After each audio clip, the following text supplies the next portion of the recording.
सरस्वती नमस्तुभ्यं वरदे कामरूपिणी विद्यारंभ करिष्यामि सिद्धिर्भवतु मे सदा। तो बच्चों, डी फार्मा एग्जिट एग्जाम के लिए एक वन शॉट वीडियो बोल सकते हैं आप उसको, जो मैं लेकर आया हूं किसके, पैकेजिंग मटेरियल के ऊपर। जो फार्मास्यूटिक्स का आपका टॉपिक है पैकेजिंग मटेरियल, उसके लिए ये एक वन शॉट वीडियो है। बहुत ही कम समय में हम लोग बेहतरीन तरीके से जो है पैकेजिंग मटेरियल इस टॉपिक को समझेंगे। ठीक है, तो आइए बिना समय बर्बाद किए फटाफट हम लोग शुरू करते हैं हमारी क्लास को। ठीक है, सबसे पहले देखिए आप कि पैकेजिंग मटेरियल होता क्या है। पैकेजिंग मटेरियल मतलब ये वो मटेरियल है जिसकी मदद से हम किसी भी मेडिसिन को रैप कर रहे हैं। उसके किस लिए रैप कर रहे हैं? उसके प्रोटेक्शन के लिए, उसके आइडेंटिफिकेशन के लिए, उसकी इंफॉर्मेशन देने के लिए, उसकी स्टेबिलिटी के लिए, ये सब चीजों के लिए हम उसको पैक करते हैं। अब जब भी पैकेजिंग की जाती है तो पैकेजिंग अलग अलग मटेरियल से की जाती है। मतलब जैसे आपने देखा होगा कि ट्यूब्स आती है कि नहीं, फिर उसके बाद प्लास्टिक में भी पैक होता है ड्रग, फिर उसके बाद ग्लास में भी पैक होता है, तो अलग अलग मटेरियल में पैक होता है। तो जब भी हम किसी भी मटेरियल को यूज करते हैं फॉर द पैकेजिंग पर्पस, तो उसका हमें क्या लेना होता है? एफडीए का अप्रूवल लेना होता है। एफडीए के अप्रूवल के बिना आप किसी भी पैकेजिंग मटेरियल को पैकेजिंग पर्पस के लिए यूज नहीं कर सकते। ऐसा पैकेजिंग मटेरियल जो कि किसी भी प्रोडक्ट को, किसी भी मेडिसिन को, किसी भी फार्मास्यूटिकल प्रोडक्ट को एनवायरमेंटल कंडीशन से प्रोटेक्ट करे, या तो फिर आप बोल सकते हो कि उस प्रोडक्ट को खराब होने से बचाए। और साथ में जो भी पैकेजिंग मटेरियल आप यूज करेंगे ये कैसा होना चाहिए? नॉन टॉक्सिक होना चाहिए। ठीक है, ये कुछ इंपॉर्टेंट बातें हैं जो हमको पता होनी चाहिए थी। अब देखिए इसके बाद ये यहाँ पे पैकेजिंग मटेरियल है, ये देखो, ये एक टाइप का पैकेजिंग मटेरियल, टाइप देखेंगे इसके, ये एक टाइप का पैकेजिंग मटेरियल है। तो अलग अलग टाइप के पैकेजिंग मटेरियल्स होते हैं। अब देखिए क्लासिफिकेशन की, जो पैकेजिंग है, पैकेजिंग मटेरियल का क्लासिफिकेशन नहीं है ये है पैकेजिंग का क्लासिफिकेशन।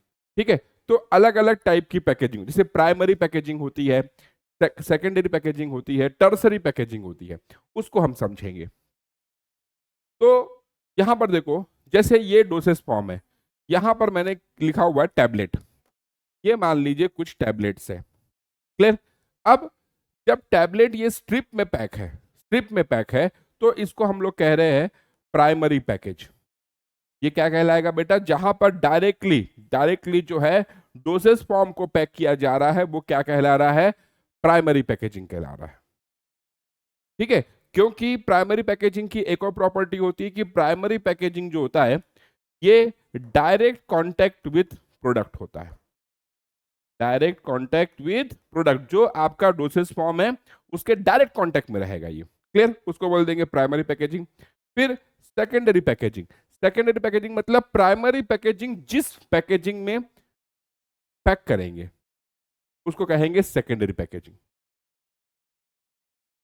है ना। तो जो सेकेंडरी पैकेजिंग है उसमें सिर्फ और सिर्फ हम लोग डोसेस फॉर्म को पैक नहीं कर रहे, हम लोग जो है प्राइमरी पैकेज को भी पैक करते हैं। तो जैसे आपने देखा होगा जो स्ट्रिप्स है वो बॉक्सेस में आती है छोटे छोटे, उसको बोलते हैं सेकेंडरी पैकेज। और फिर आता है टर्सरी पैकेज। टर्सरी पैकेज तो सेकेंडरी पैकेज जिसमें पैक किए जा रहे हैं उसको कहेंगे अपन टर्सरी पैकेज। क्लियर हो गई बात? क्लियर हो गई बात, है ना। अब इसके बाद आगे चलते हैं। अब देखिए टाइप्स ऑफ कंटेनर। ये तो हमने पिछले स्लाइड में क्या देखा बेटा? हमने देखा कि क्लासिफिकेशन ऑफ पैकेजिंग, पैकेजिंग के type, primary packaging, secondary packaging और टर्सरी पैकेजिंग। अब देखेंगे टाइप्स ऑफ कंटेनर, कंटेनर के टाइप्स। ठीक है, कंटेनर अलग अलग टाइप के होते हैं। जैसे यहां पर मैंने कुछ लेकर आए हैं, जैसे एरोसोल कंटेनर होता है, कोलैप्सिबल ट्यूब्स होते हैं। क्लियर? मल्टीपल डोज कंटेनर होता है, सिंगल डोज कंटेनर होता है, ड्रॉपिंग कंटेनर्स होते हैं, प्लास्टिक बॉटल्स होते हैं, लाइट रेजिस्टेंट कंटेनर होते हैं। अलग अलग टाइप के कंटेनर होते हैं।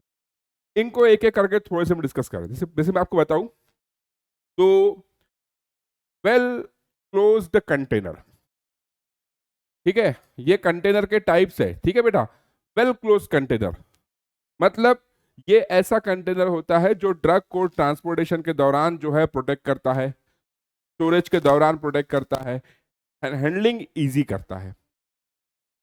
ठीक है, क्योंकि ये वेल क्लोज होते हैं तो इसमें से दवाइयां गिरती नहीं है। ठीक है, फिर उसके बाद जैसे सिंगल डोज कंटेनर, क्या होता है? सिंगल डोज कंटेनर मतलब एक बार मेडिसिन लिया और वो कंटेनर को फेंक दो, है ना। फिर उसके बाद multi dose container, multi dose container मतलब एक ही कंटेनर से कई बार दवाइयां ली जाती है, उसको बोलते हैं मल्टी डोज, जैसे वायल्स, है ना। सिंगल डोज में आ जाएगा आपका एम्पुल, इसमें आ जाएगा आपका वायल्स। क्लियर? तो ये अलग अलग टाइप के कंटेनर्स है ना। फिर उसके बाद जैसे लाइट रेजिस्टेंट कंटेनर एक आ जाता है, क्या आता है? Light resistant. तो जैसे अंबर कलर बॉटल्स जो होती है, अंबर कलर बॉटल, है ना। तो ऐसे ड्रग जिनको लाइट से प्रोटेक्ट करना होता है उसके लिए हम लोग इसका इस्तेमाल करते हैं, अंबर कलर बॉटल, उसको कहते हैं लाइट रेजिस्टेंट कंटेनर। फिर उसके बाद जैसे नाम आ जाएगा आपका एयर टाइट कंटेनर, है ना। एरोसोल कंटेनर, एरोसोल कंटेनर जो हमारे डीओ पर परफ्यूम वगैरह जिस कंटेनर में आते हैं उसको हम लोग कहते हैं एरोसोल कंटेनर। क्लियर? तो ये अलग अलग टाइप के कंटेनर्स होते हैं। अब बात करते हैं टाइप्स ऑफ पैकेजिंग मटेरियल की। तो पैकेजिंग मटेरियल अलग अलग टाइप का है। जैसे हम लोग ग्लास का इस्तेमाल करते हैं, हम लोग रबर का इस्तेमाल करते हैं, हम लोग मेटल का इस्तेमाल करते हैं, हम लोग प्लास्टिक का इस्तेमाल करते हैं, हम लोग फाइब्रस मटेरियल का इस्तेमाल करते हैं, हम लोग फॉइल्स का इस्तेमाल करते हैं। तो ये अलग अलग टाइप के क्या है? पैकेजिंग मटेरियल्स है।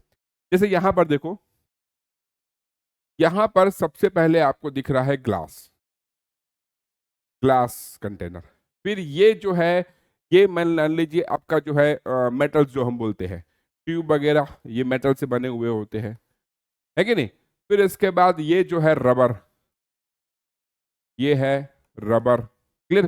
फिर इसके बाद यहाँ जो है ये है प्लास्टिक, ये है प्लास्टिक।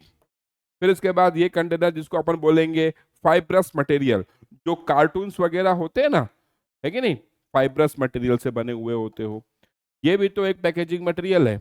और फिर आपका ये फॉइल्स, जो आलू आलू पैकिंग आती है ना, फॉइल्स एंड लैमिनेट्स बोलते हैं इसको, जो स्ट्रिप वगैरह बनती है हमारी, वो सब इसमें आता है। क्लियर? तो ये कुछ टाइप्स ऑफ पैकेजिंग मटेरियल है। अब ये टाइप्स ऑफ पैकेजिंग मटेरियल सबसे इंपॉर्टेंट जो है वो है हमारा ग्लास और प्लास्टिक। ठीक है, ये वीडियो में हम लोग ग्लास और प्लास्टिक को डिस्कस करेंगे। देखो, सबसे पहले हम बात करते हैं ग्लास की। ग्लास हमको बहुत चीजें पता है। ग्लास जो है वो लगभग सबसे ज्यादा यूज होने वाला पैकेजिंग मटेरियल है, बोल सकते। अब जैसे ग्लास को अगर देखें हम, तो ग्लास भाई बना किससे है? तो ग्लास बना होता है सोडा ऐश से, पहला कंटेनर उसमें होता है ना। दूसरा उसमें होता है लाइम स्टोन, और तीसरी चीज उसमें होती है कुलेट। क्या होती है? कुलेट। तो ये तीन चीजों को मिला के आपका ग्लास बनता है। ग्लास में और भी कुछ मेटल्स का इस्तेमाल होता है। जैसे ग्लास के बनाने में सिलिकॉन का इस्तेमाल होगा, जिंक का इस्तेमाल होगा, एल्यूमिनियम का इस्तेमाल होता है। ठीक है, देन उसके बाद सोडियम, मैग्नीशियम, ये सब का इस्तेमाल जो है ग्लास बनाने में होता है। अब ग्लास जो है वो बहुत अच्छा एक पैकेजिंग मटेरियल है। क्यों? क्योंकि ये ट्रांसपेरेंट होता है। ठीक है, इसका प्रोटेक्शन पावर भी बहुत अच्छा होता है, इसको लेबलिंग करना भी बहुत इजी होता है। तो बहुत बढ़िया। इसको सिर्फ और सिर्फ इसमें जो एक डिसएडवांटेज है वो ये है कि ये टूट जाता है, ये ब्रेक हो जाता है इजीली, बस यही है।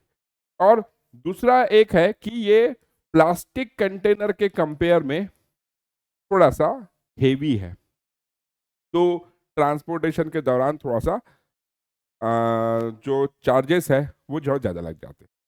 ठीक है, अब ये जो ग्लास है वो अलग अलग टाइप का होता है। जैसे ग्लास के टाइप में टाइप 1, टाइप 2, टाइप 3 और टाइप 4, 4 टाइप के ग्लास है। टाइप 1 को हम कहते हैं बोरोसिलिकेट ग्लास। टाइप 1 को हम क्या कह रहे हैं बेटा? बोरोसिलिकेट ग्लास, क्योंकि ये बोरोसिलिकेट से बना हुआ हो। दूसरा जो टाइप है उसको कहते हैं सोडा लाइम ग्लास, या उसको कहते हैं ट्रीटेड सोडा लाइम ग्लास, और इसको कहते हैं बोरोसिलिकेट ग्लास। ठीक है। टाइप 3 जो है उसको कहते हैं रेगुलर सोडा लाइम ग्लास। क्या कहते हैं? Regular soda lime glass. Type 4 को हम कहते हैं general purpose soda lime glass. ये देखो लिखा ही है, general purpose soda lime glass. तो ये 4 टाइप के ग्लासेस होते हैं। ये चारों टाइप के ग्लासेस जो है अलग अलग पर्पस के लिए यूज होते हैं। जैसे हम टाइप 1 की बात करें, टाइप 1 जो है वो बहुत ज्यादा रेजिस्टेंट ग्लास है। इसका मेल्टिंग पॉइंट बहुत हाई होता है। ये केमिकल से इसको कोई फर्क नहीं पड़ता है, केमिकली ये इनर्ट होता है कि नहीं? जनरली इस टाइप के ग्लासेस का इस्तेमाल जो है ये हम लोग इंजेक्शन के लिए करते हैं। ध्यान रखिएगा। देखिए यहाँ पर एसिड, न्यूट्रल और अल्कलाइन पीएच, किसी भी पीएच का इसमें सॉल्यूशन आप कैरी कर सकते हैं, इसको कोई फर्क नहीं पड़ता है, बिंदास आदमी है। क्लियर? टाइप 2 को हम बोल रहे हैं treated soda lime glass. Treated soda lime glass. अब ये ट्रीटेड का मतलब क्या और सोडा लाइम ग्लास का मतलब क्या? तो जो ट्रीटेड सोडा लाइम ग्लास है उसको आप देखेंगे तो यहां पे जो है इसको ट्रीट किया जाता है ताकि ग्लास के ऊपर, जैसे जो ग्लास को हम बोल रहे हैं ना, जैसे आपने ग्लास ले लिया, उस ग्लास का ट्रीटमेंट करके उसके सरफेस के ऊपर से जो अल्कली है, जो बेस है, उसको निकाल दिया जाता है। तो वो ट्रीटमेंट करते हैं, इसीलिए इसमें वर्ड लग गया है ट्रीटेड। क्या वर्ड लग गया है? ट्रीटेड। क्लियर? अब ये ऐसा प्रोडक्ट जिसमें से हमने क्या कर दिया? अल्कली को निकाल दिया। तो इसीलिए इसके अंदर ऐसे प्रोडक्ट हम स्टोर कर सकते हैं जो कि अल्कली सेंसिटिव है, क्योंकि इसमें से ट्रीटमेंट करके हमने ग्लास के सरफेस के ऊपर से जितना भी उसके ऊपर अल्कली था उसको निकाल दिया है। तो हम अल्कली सेंसिटिव ड्रग को इसमें स्टोर कर सकते हैं, जैसे ब्लड हो गया, प्लाज्मा हो गया, इन्फ्यूजन्स हो गया, उसको इसमें हम स्टोर कर सकते हैं, और साथ में न्यूट्रल पेरेंट्रल्स को। क्लियर? अब उसके बात करते हैं टाइप 3 मतलब regular soda lime glass. Regular soda lime glass, ये जो थर्ड टाइप है ग्लास का, ये ऐसा ग्लास है तो हर टाइप के सॉलिड डोसेस फॉर्म को कैरी करने के लिए यूज करते हैं। ऑयली इंजेक्शंस जो होते हैं उनको टाइप 3 सोडा लाइम ग्लास में रखा जाता है, क्योंकि इस ग्लास के अंदर आप अगर देखेंगे तो बहुत ज्यादा मात्रा में अल्कलाइन ऑक्साइड्स होते हैं। क्या होते हैं? इस ग्लास के अंदर काफी ज्यादा मात्रा में अल्कलाइन ऑक्साइड्स होते हैं। ठीक है, तो ये एक खास बात है टाइप 3 की। अब बात करते हैं टाइप 4 को हमने बोला है general purpose soda lime glass. तो ऐसा ग्लास जिसको हम टाइप 4 बोल रहे हैं, ये जनरली जो भी ओरल डोसेज फॉर्म है या टॉपिकल डोसेज फॉर्म्स है ना, उनको स्टोर करने के लिए इसको यूज करते हैं। तो ध्यान रखिएगा, ओरल यूज मतलब जैसे सिरप वगैरह हो गया, सिरप, खांसी में सिरप वगैरह पीते हैं, तो वो सब जो है general purpose soda lime glass इसमें स्टोर करते हैं, या वो ग्लास जो है टाइप 4 होता है। क्लियर? अब ये तो हो गया 4 टाइप। अब ये इनकी टेस्ट भी है, टेस्ट को अपन पूरा डिटेल में नहीं ले रहे हैं, क्वालिटी कंट्रोल टेस्ट है ग्लास की। पहला है केमिकल रेजिस्टेंट टेस्ट, उसके अंदर 2 आती है, पाउडर ग्लास टेस्ट और water attack test. Second test है हाइड्रोलाइटिक रेजिस्टेंस टेस्ट, थर्ड है आर्सेनिक टेस्ट, फोर्थ है थर्मल शॉक टेस्ट, और पांचवा है इंटरनल बर्स्टिंग प्रेशर टेस्ट। तो ये टोटल 5 टेस्ट का इस्तेमाल जो है ग्लास को चेक करने के लिए करते हैं। अब बात करते हैं प्लास्टिक की। प्लास्टिक भी जो है ये बहुत ज्यादा यूज होने वाला, बहुत ज्यादा यूज होने वाला क्या है, एक टाइप से आपका पैकेजिंग मटेरियल है। क्यों? क्योंकि ये वेट में हल्का होता है भाई, नॉन ब्रेकेबल होता है कि नहीं, इजी होता है कैरी करने में। अब इसको ये जो है एक पॉलीमर से बनता है, और पॉलीमर का जो मॉलिक्यूलर वेट होता है वो बहुत ज्यादा होता है, हाई मॉलिक्यूलर, है ना। तो बहुत इजी है कैरी करने में, इसीलिए बहुत ज्यादा अब इसका इस्तेमाल होने लगा है। तो प्लास्टिक के भी टाइप्स है। जैसे 2 टाइप के प्लास्टिक हम लोग इस्तेमाल करते हैं, एक को बोलते हैं थर्मोसेटिंग टाइप, एक को बोलते हैं थर्मोप्लास्टिक टाइप। 2 टाइप के ग्लास इस्तेमाल होते हैं। थर्मोसेटिंग टाइप का ग्लास थर्मोसेटिंग टाइप का प्लास्टिक क्या होता है, जैसे ही हम थर्मोसेटिंग टाइप के प्लास्टिक को हीट करते हैं वो फ्लेक्सिबल हो जाएंगे, लेकिन वो पूरी तरीके से गलेंगे नहीं, पूरी तरीके से लिक्विड नहीं होंगे, तो उसको कहते हैं हम लोग थर्मोसेटिंग प्लास्टिक। और थर्मोप्लास्टिक टाइप ऑफ प्लास्टिक किसे कह रहे हैं, तो ये ऐसा प्लास्टिक है उसको जब हीट करते हैं ना तब वो पूरी तरीके से गल जाता है, पूरी तरीके से एक गाढ़ा फ्लूइड जैसा बन जाता है, उसको कह रहे हैं हम लोग थर्मोप्लास्टिक टाइप। क्लियर? तो ये 2 टाइप के प्लास्टिक जो है हम लोग जनरली इस्तेमाल करते हैं। अब देखिए यहां पर ये जो थर्मोसेटिंग टाइप का था, थर्मोसेटिंग टाइप का जो प्लास्टिक था उसके अलग अलग टाइप्स हैं। जैसे यहां पर आप देख रहे हैं कैप्सूल के ऊपर एक ट्रांसपेरेंट टाइप का ग्लास है ना। तो इसको ये जो टाइप का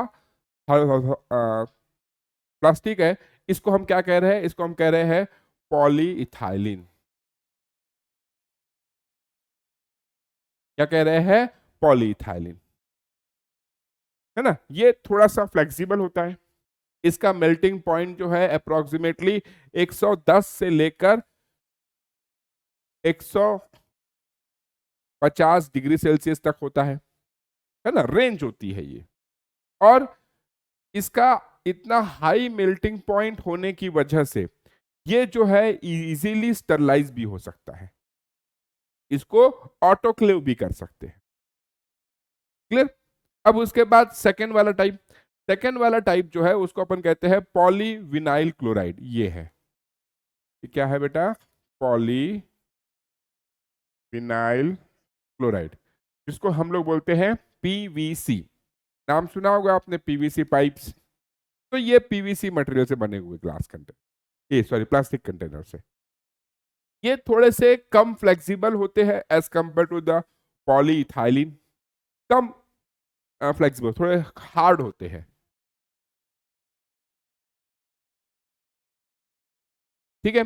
और ये जो है जनरली आप देखो ये सनलाइट से प्रोटेक्ट कर रहे हैं प्रोडक्ट को, क्योंकि इनका कलर देखिए आप, सबका कलर डार्क है,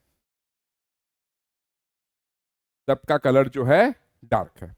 ठीक है। फिर उसके बाद नेक्स्ट आता है, ये कौन सा प्लास्टिक है? आपने देखा होगा इसके अंदर एम्पुल या वायल्स रख के आते हैं, ऐसा वाला कंटेनर आपने देखा होगा। ये है PMMA। PMMA मतलब पॉलीमिथाइल मेटोकाइलेट। ठीक है। तो ये PMMA जो है ये हार्ड होता है, हार्ड होता है, स्ट्रॉन्ग भी होता है, स्ट्रॉन्ग भी होता है, लेकिन अगर इसको अगर थोड़ा सा भी हीट करते हो तो अप्रोक्सीमेटली 100 डिग्री के आसपास में ये जो है थोड़ा सा सॉफ्ट होने लग जाता है, ऐसा मुड़ने लग जाता है। जनरली ये बॉटल्स, ट्यूब्स, वायल्स, एम्पूल्स, इनको कैरी करने के लिए इस्तेमाल होता है। ठीक है। नेक्स्ट जो प्लास्टिक है, ये देखिए आपने ये परफ्यूम वगैरह में देखा होगा, इसको कहते हैं पॉलीस्टायरीन। इसको क्या कह रहे हैं? पॉलीस्टायरीन।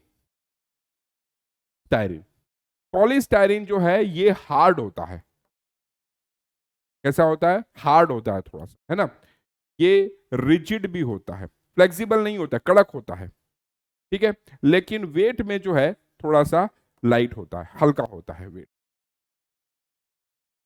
इसको इस टाइप का जो पॉलीस्टायरीन प्लास्टिक जो है, इसको किसी भी टाइप के शेप में मोल्ड करना आसान होता है। ये तो मैंने एक परफ्यूम डीओ वाला पिक्चर लगाया है, लेकिन इसकी जार भी बन सकती है, इसका बॉक्स भी बन सकता है, इसकी सिरिंजेस भी बनती है ना। तो ये पॉलीस्टायरीन है। अब उसके बाद ये बॉटल, इसको बोल रहे हैं पॉलीप्रोपाइलिन। क्या कह रहे हैं? पॉलीप्रोपाइलिन। पॉलीप्रोपाइलिन जो है ये एक टाइप का हाई डेंसिटी कंपाउंड है, हाई डेंसिटी प्लास्टिक है मान लीजिए। ये बहुत वेट में हल्का होता है, लेकिन हीट रेजिस्टेंट होता है। ये इसका मेल्टिंग पॉइंट जो है अप्रोक्सीमेटली 170 डिग्री से, मतलब आप इसमें उबलता हुआ पानी भी डाल दो तो इसको बॉटल को कुछ नहीं होगा।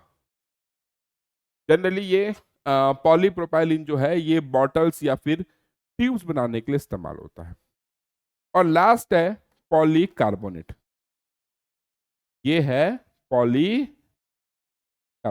ये जो है आप देख पा रहे हैं कि इससे बॉक्सेस बने हुए हैं। ये जो प्लास्टिक होता है पॉलीकार्बोनेट, ये ट्रांसपेरेंट होता है। ये बहुत अच्छा, मतलब इसके अंदर स्ट्रेंथ बहुत अच्छी होती है, मजबूत होता है ये। और ये बहुत अच्छा हीट रेजिस्टेंट भी हो। तो ये स्टोरेज पर्पस के लिए गजब का प्लास्टिक है। क्लियर? तो ये थर्मोसेटिंग प्लास्टिक जो है उसके टाइप्स हो गए। अब प्लास्टिक को टेस्ट करने के लिए कुछ टेस्ट का इस्तेमाल होता है, जैसे systemic injection test, intracutaneous test, eye irritation test on rabbit and leakage test on rabbit. अभी यहां पर हम लोग टेस्ट को डिस्कस नहीं कर रहे हैं, टेस्ट के लिए कोई और वीडियो हम बना लेंगे, ठीक है। टेस्ट के लिए हम कोई और वीडियो बना लेंगे। और इसी तरीके के वीडियो के लिए हमारे टेलीग्राम चैनल को ज्वाइन कीजिए। इसी वीडियो के डिस्क्रिप्शन में टेलीग्राम चैनल का लिंक दिया हुआ है। अगर आपको वीडियो पसंद आए तो लाइक शेयर जरूर कीजिएगा। मिलेंगे अगले वीडियो में, तब तक के लिए नमस्कार।